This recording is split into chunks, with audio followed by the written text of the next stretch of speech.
anti-establishment, so I can never be the establishment. You know what I mean? Like, even if I'm at the Diddy party, I'm there to tell. You see what I'm saying? Like, I'm there to see who the is in here and what do y'all get from being in here. Do it for play. If you do it for real, here it is, Kevin. I got a show at your hometown in Philly. I'm gonna take my special there. On that stage, we can put whatever you want. They put the drugs in the baby oil. You thinking you getting a massage, you can't even get up. Katt Williams is back in the spotlight, and as usual, he's not holding anything back. Known for mixing comedy with sharp commentary, he's once again raising eyebrows, this time with remarks that touch on the ongoing controversy surrounding Sean Combs. In a recent GQ interview, often referred to online as the man who opened the portal, Katt spoke openly about power, influence, and what he believes happens behind the scenes in entertainment. His words were intense, filled with references to manipulation, control, and what he described as deeper systems at play. Some clips from that interview have circulated widely, while others appear harder to find, which has only added to online speculation. However, it's important to note that viral claims about missing footage or hidden revelations are not confirmed. Content often gets removed or reshared for many ordinary reasons, including licensing or platform policies. Katt also made broad statements about powerful groups and the idea that artists can be used or controlled within the industry. These ideas resonate with a lot of people, especially during times when trust in institutions feels low. But they remain personal opinions and interpretations, not verified evidence of coordinated systems involving specific individuals. As for mentions of other celebrities, whether it's Tupac Shakur, Kevin Hart, or others, those connections are often amplified online without clear proof. Social media tends to take fragments, add speculation, and turn them into larger narratives.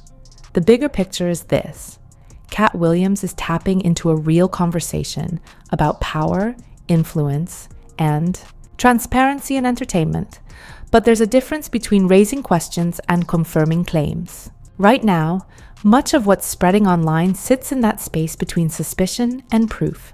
Hey, Kevin, when you hosted for Diddy, did you catch any baby oil? I hosted for Diddy. Kevin, come here. Can you go get some girls so we can be in the bedroom with some girls? Let's get some girls up here, please. First and foremost, I'm not getting in the bed. You asking the wrong person the wrong question. That's like your question. Say pause. Don't acknowledge this. It has nothing to do with me and Puff.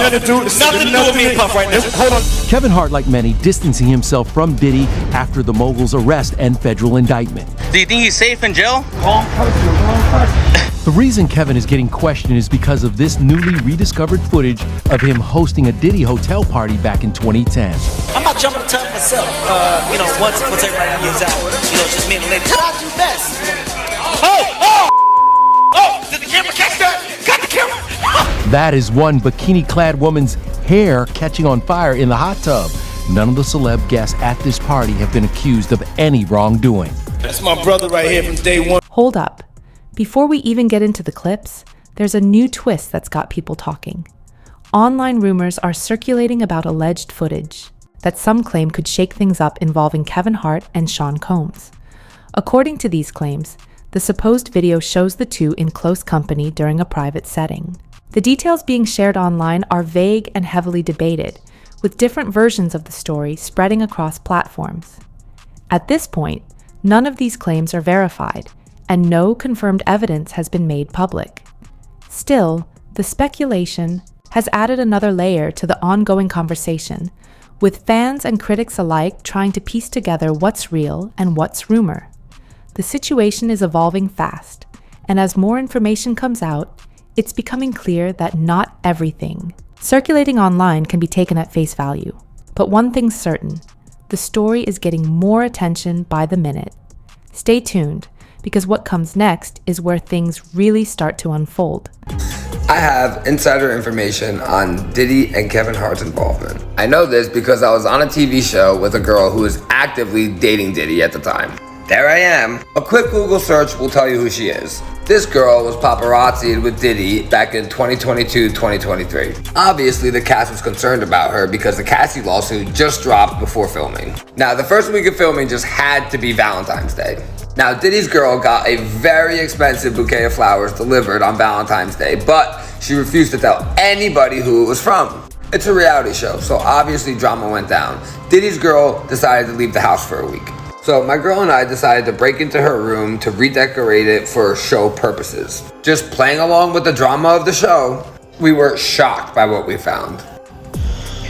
Bros, there's no way. Bro.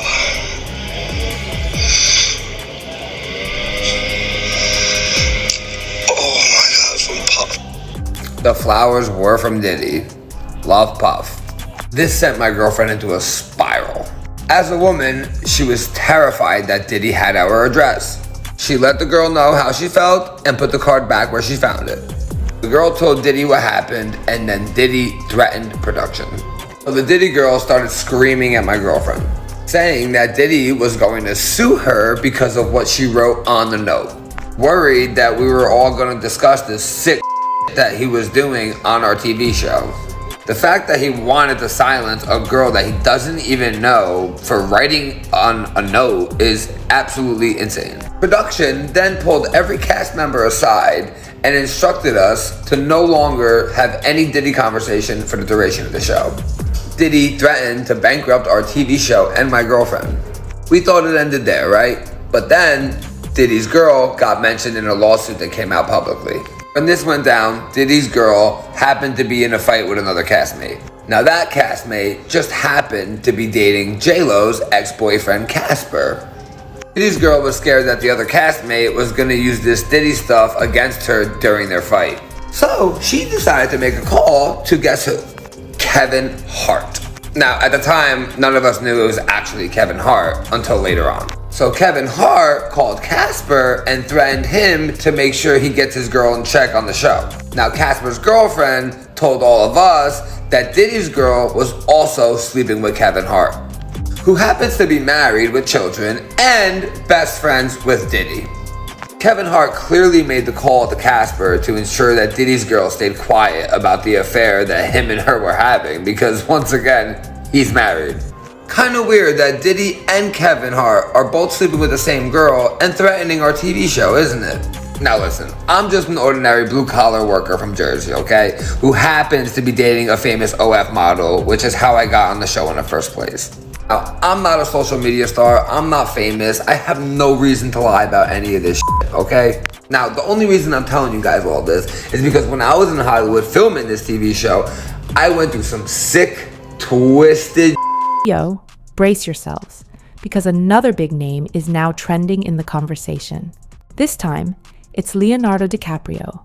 Online chatter is linking him to comments made by Katt Williams, with people pointing back to old clips where Sean Combs mentioned DiCaprio as a familiar face in his social circle. That alone has been enough to spark a wave of speculation. Now add this.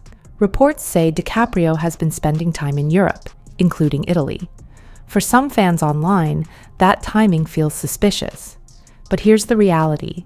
DiCaprio has long been known to travel frequently and spend extended time overseas. There's no verified evidence that this is anything more than his usual lifestyle.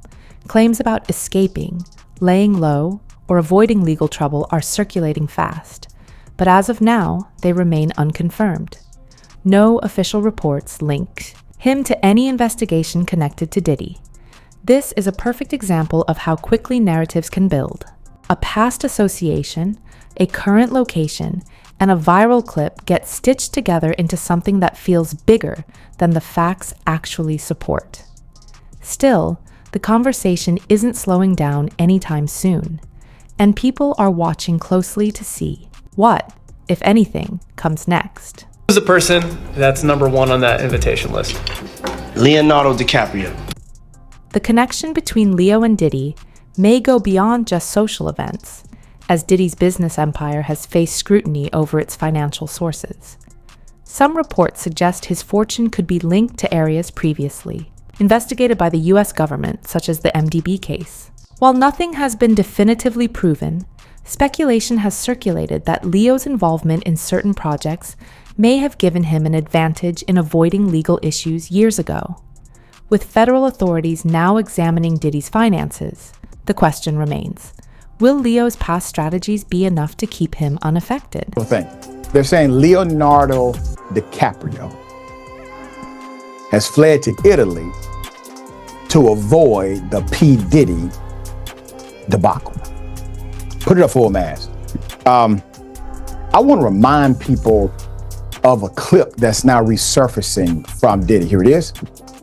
And the white party's coming back this year, by the way, for charity. Yeah, it's great to hear, and I'm sure that's probably not public information yet, but who's the person that's number one on that invitation list? Leonardo DiCaprio. And I can get on that list, yes, right? Without a doubt, you are invited. That is so generous of you. Cheers to that. See you at the white party. All right, I'll put the picture back up. Now, this is going to be an interesting background. So Leonardo DiCaprio's connection to the music industry continues to follow him.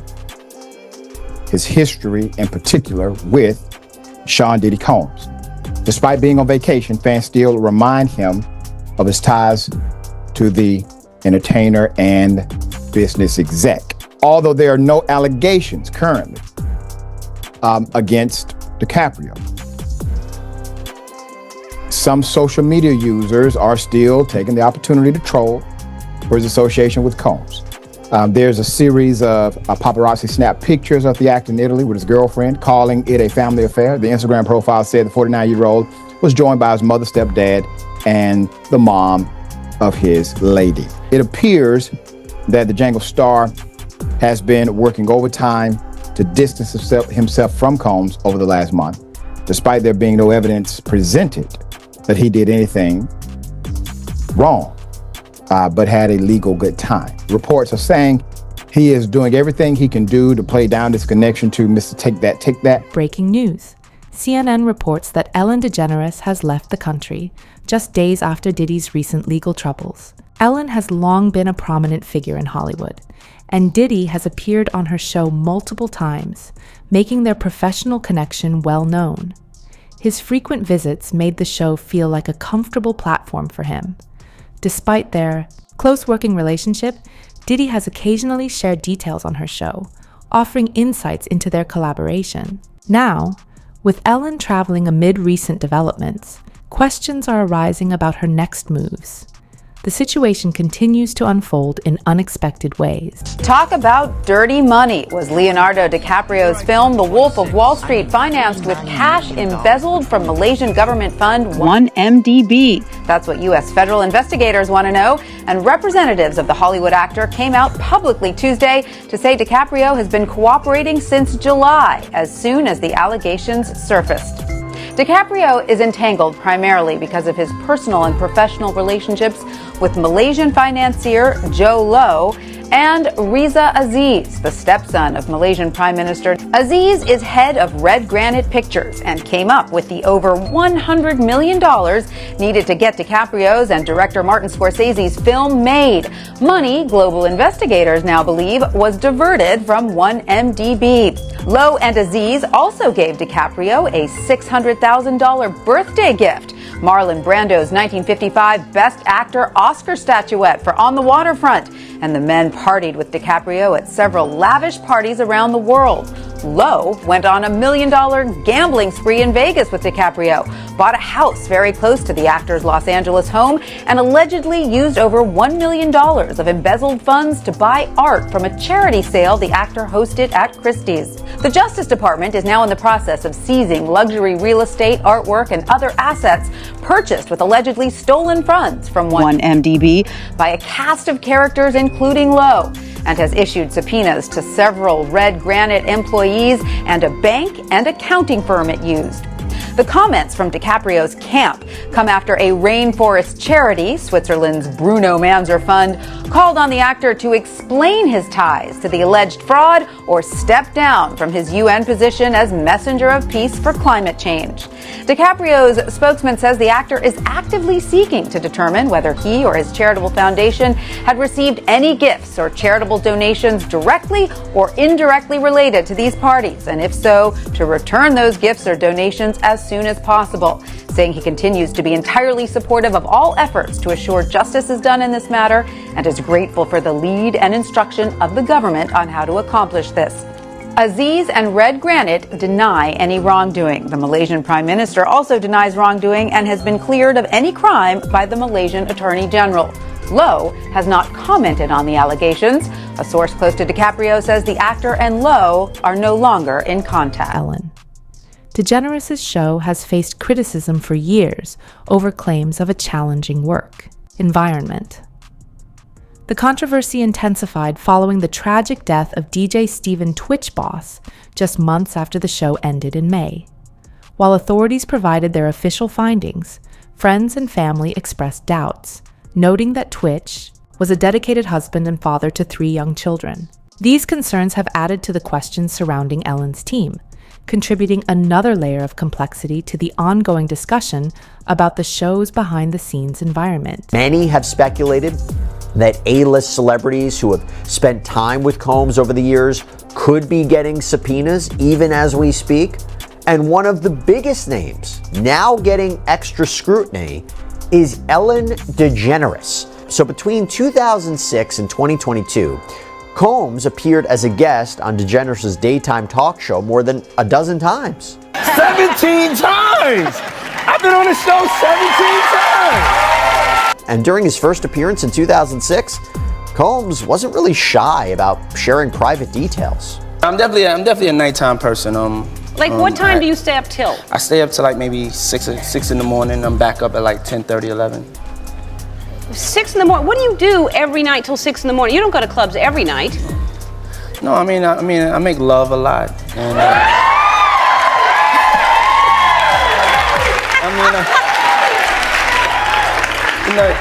That's Ellen, my favorite answer ever. Many clips of his guest spots have resurfaced recently, including discussions between Combs and Ellen about his infamous parties. It'll go from like 9:30 to like maybe 3 o'clock, 3 o'clock. And then, we have the top 2 floors of the hotel. Mm-hmm. And then it will carry on there? Yeah.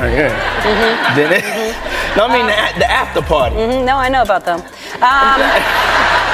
And years later, Combs said he wanted to attend one of Ellen's parties. I have to arrive fashionably late. All right. Not too late, though. Not too late? Not too late, please. What time would you like me there? I'll tell you later. Okay. But not too late.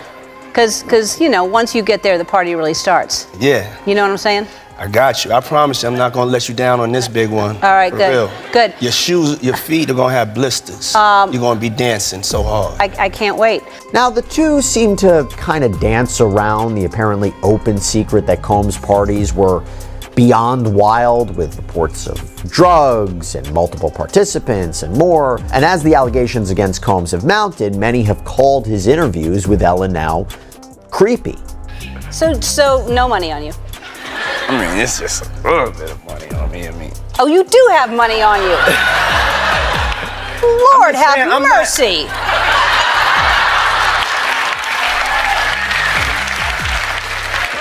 Where are you going after this? It's all 20s. Where are you going after this?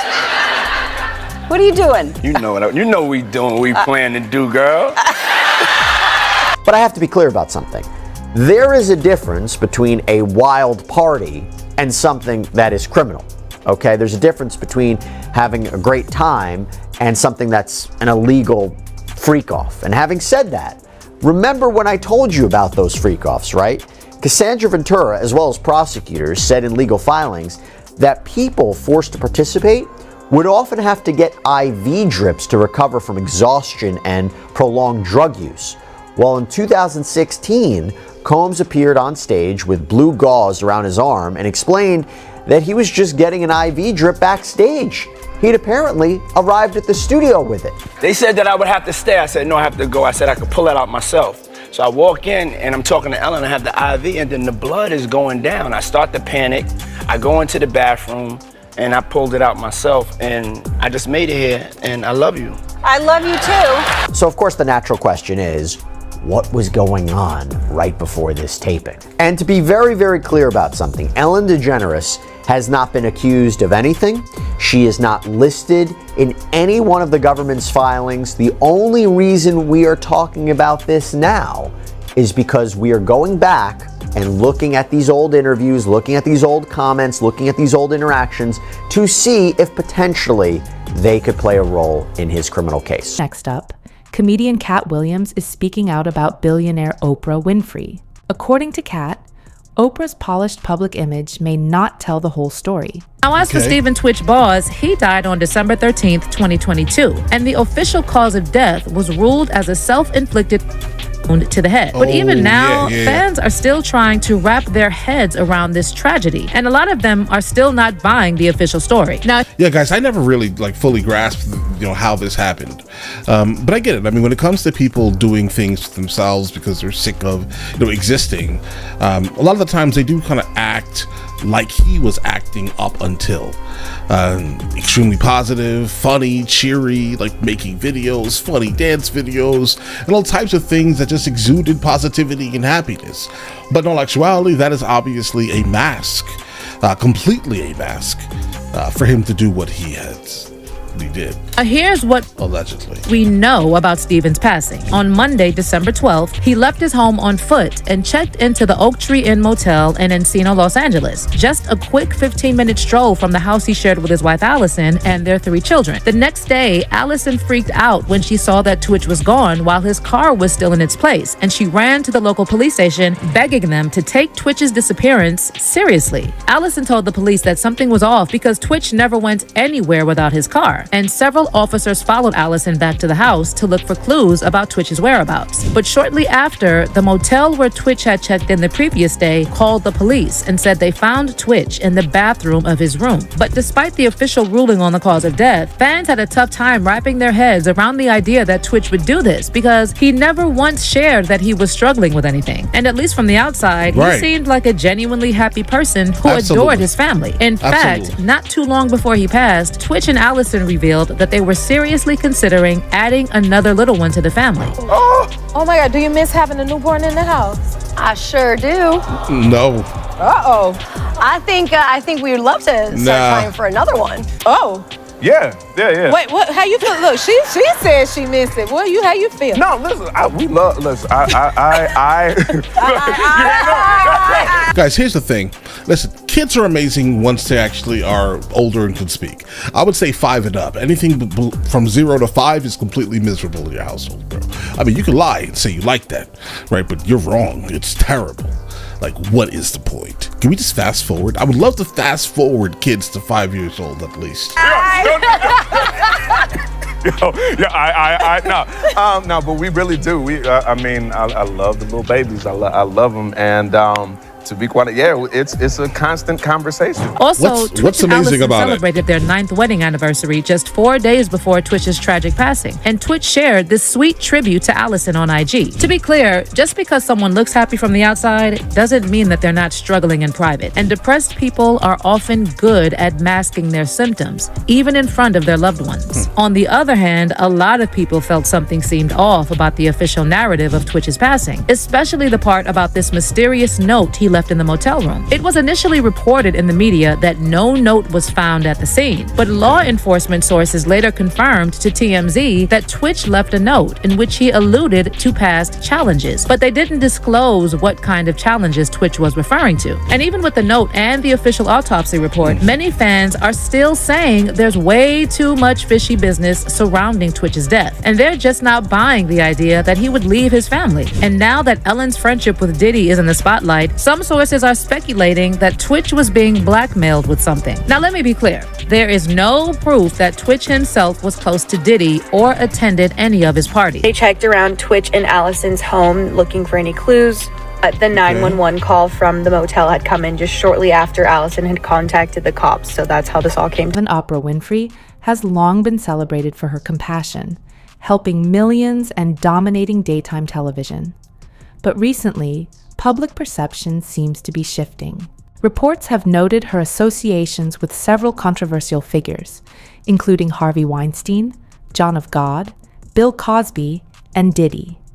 These connections have raised questions for some observers, suggesting that her relationships may be more complex than they appear on the surface. Oh, I will save that fight for another time because I really want to get your thoughts on Oprah.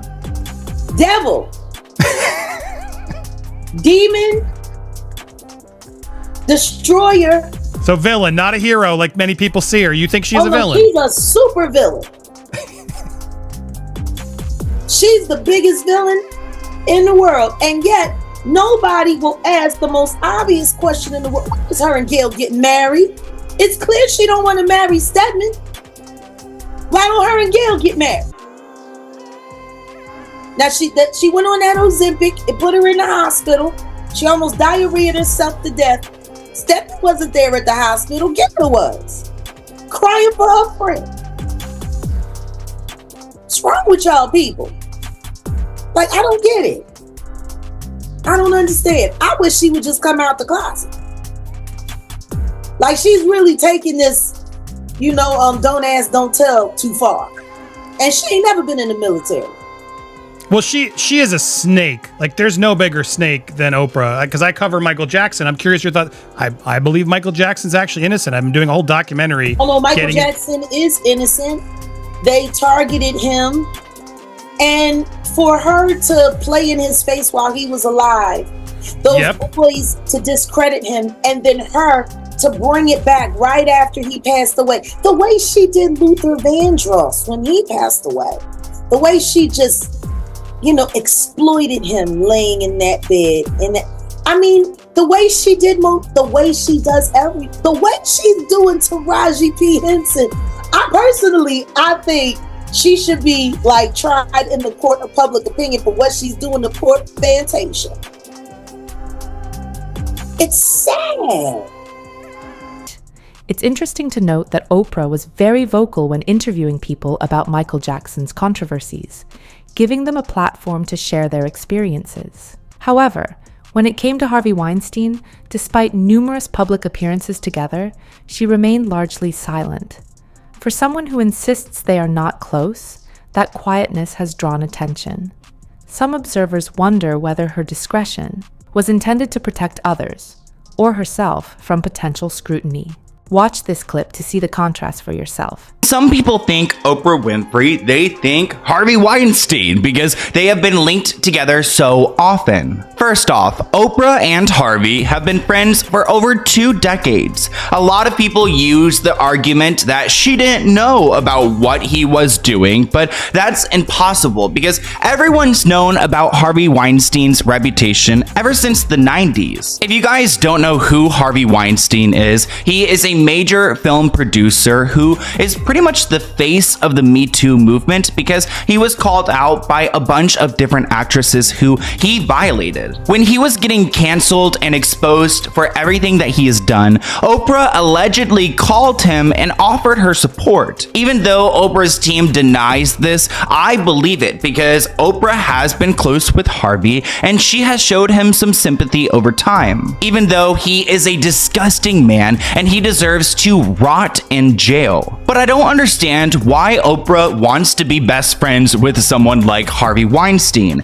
They had a very warm friendship, and the photos show. Some people actually believe that Oprah convinced some actresses to hook up with Harvey Weinstein. And actually, Rose McGowan tweeted out, "I'm glad more people are seeing the ugly truth of Oprah. I wish she were real, but she isn't." Oprah has attempted to speak out on Harvey Weinstein, but she never really gets to the point, and you could tell that she's trying to protect him. Let's talk about what's happening with Harvey Weinstein. I know you posted on Facebook already, but you haven't kind of spoken yet publicly about what's going on. I think that this is, I'm always trying to look for the rainbow in the cloud, whatever is the silver lining. And so I think this is a watershed moment. And if we make this just about Harvey Weinstein, then we will have lost this moment. I think this is a moment where no matter what business you work in, there have been women who not only had the disease to please, that's a part of it, but who felt that in order to keep my job, in order to keep my position, in order to keep moving forward, I've got to smile, I've got to look the other way, I got to pretend he didn't say that. Of course, Oprah is trying to switch the narrative and make this about everyone else because it's not just Harvey. But we need to talk about the bizarre contrast in Oprah's behavior when it comes to dealing with people like Harvey versus dealing with someone like Michael Jackson. In early 2019, there was a documentary created about Harvey Weinstein titled Untouchable. It premiered at Sundance, but it didn't get a lot of media attention. And of course, Oprah didn't bring any attention to that documentary. But when it comes to the documentary about Michael Jackson leaving Neverland, Oprah decided to go and promote that everywhere. Oprah decided to hold a special show after the airing of Leaving Neverland. She invited some of Michael Jackson's victims to her show to interview them, but there wasn't any plan of her to invite any of Harvey Weinstein's victims to her show. So it's interesting how she protects her friend Harvey Weinstein and she decides to cover people like Michael Jackson. And what's interesting about this is that Harvey Weinstein is a convicted criminal. We know that he did this. So why isn't Oprah holding him accountable? What do you think? Will authorities be watching closely when these celebrities return? Share your thoughts in the comments below. If you enjoyed this video, be sure to subscribe so you don't miss any new updates.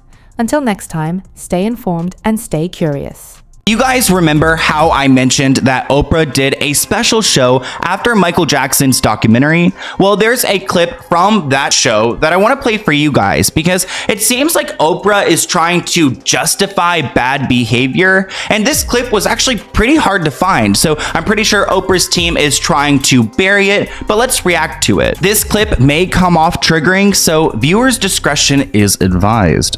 So this is what so many people don't understand. A big part of the confusion and shame for child victims is that the attention and the seduction from the predator, who is probably going to be somebody you know.